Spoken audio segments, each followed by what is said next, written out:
Janasena party ఆధ్వర్యంలో కూటమి ప్రభుత్వం తరపున నిన్నటి రోజున ఎవరో అగ్రకులానికి సంబంధించిన వాళ్ళు ఒళ్ళెమ్మ గారిని ఇక్కడ ఉన్నటువంటి వాళ్ళందరినీ ఇబ్బంది పెడుతున్నారని వార్త మేము మన న్యూస్ ఛానళ్ల రూపంలో కొంతమంది పత్రికా ప్రతినిధులు పెట్టడంతో ఇవన్నీ కూడా పరామర్శించడానికి వచ్చాము. ఈ సందర్భంగా ఒక ముఖ్యమైనటువంటి విషయాన్ని మీ ద్వారా ఇంతకు ముందు వచ్చి పరామర్శించినటువంటి వైసీపీ నాయకులు మాజీ ఉప ముఖ్యమంత్రి నారాయణ స్వామికే నేను సవాల్ కూడా ఇస్తుతా ఉన్నాను. మీరు నిజమైనటువంటి నాయకులైతే, ఉప ముఖ్యమంత్రిగా నిస్వార్థంగా పనిచేసినటువంటి వ్యక్తి అయితే, ప్రజల మీద మమకారం ఎక్కువగా ఉంటే, ప్రజాసేవ చేయడానికే వచ్చినటువంటి వ్యక్తి అయితే, ఈరోజు 31వ తారీఖు సెప్టెంబర్ 1వ తేదీ, ఈ రోజు నుంచి సెప్టెంబర్ నెలాఖరు వరకు మీకు టైం ఇస్తున్నాం.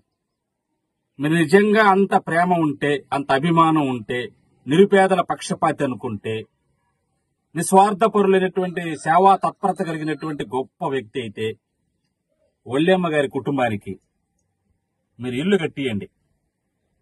1 నెల రోజులు టైం ఇస్తున్నాను. 1 నెల రోజుల కాలంలో మీకు దమ్ముంటే, ధైర్యం ఉంటే, సేవా తత్పరత ఉంటే, సేవా గుణం ఉంటే, నిరుపేదల పక్షపాతి అయితే 1 నెల రోజులు టైం మీకు. ఈ లోపు ఈమెకి ఇల్లు కట్టియండి మీరు సొంతంగా. అప్పుడు మిమ్మల్ని శభాష్ అంటాం. మీ చేత కాకపోతే నా వల్ల కాదని చెప్పండి. అక్టోబర్ 1వ తేదీన గాంధీ జయంతిని పురస్కరించుకున్న 2వ తేదీ ఇదే ఇంటికి మేము కార్నర్ స్టోన్ వేసి ఈమెకి ఇల్లు కట్టిస్తాం. మేము ఈ ఛాలెంజ్ను స్వీకరిస్తామని మనస్ఫూర్తిగా హృదయపూర్వకంగా కోరుకుంటా ఉన్నాను. గత 5 సంవత్సరాల్లో లేనటువంటి ప్రేమ, గత 5 సంవత్సరాల్లో లేనటువంటి ఆ సేవా తత్పరత, ఆ గుణము ఇప్పుడు ఎక్కడి నుంచి వచ్చిందో మాకు అర్థం కావట్లా. మీరు ఓడిపోయారని, ఇంకా ప్రజలు మిమ్మల్ని చేదరించుకున్నారని, ప్రజల దగ్గర మీకు చెల్లుబాటు కాదని ఎక్కడో ఒక దాన్ని ఇష్యూని బేస్ చేసుకుని వచ్చి ఇక్కడ మీరు వస్తున్నారు. ఇదే కూటమి ఎమ్మెల్యే డాక్టర్ విఎం థామస్ గారు, మేమందరం కూడా కలిసి ఈ కుటుంబాన్ని పరామర్శించాం. ఆర్థికంగా కొంత సహాయం కూడా చేశాం. మరలా మా ఎమ్మెల్యే గారు పుట్టినరోజు సందర్భంగా 1 లక్ష రూపాయలు డబ్బు ఇచ్చాం.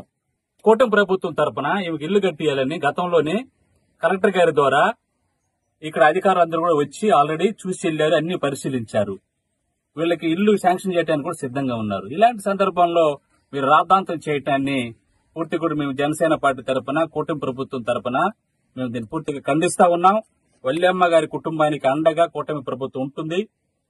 మా ఎమ్మెల్యే గారు, మేము అందరము Bharatiya Janata party, Telugu Desam party, Janasena party వీళ్ళకి అండగా ఉంది. వీళ్ళకి ఇల్లు కట్టించి మేము తీరుతాం.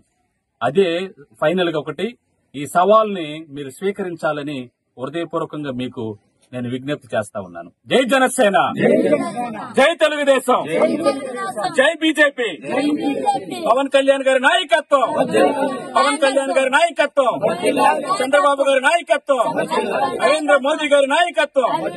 జై జనసేన, జై తెలుగుదేశం, జై బీజేపీ.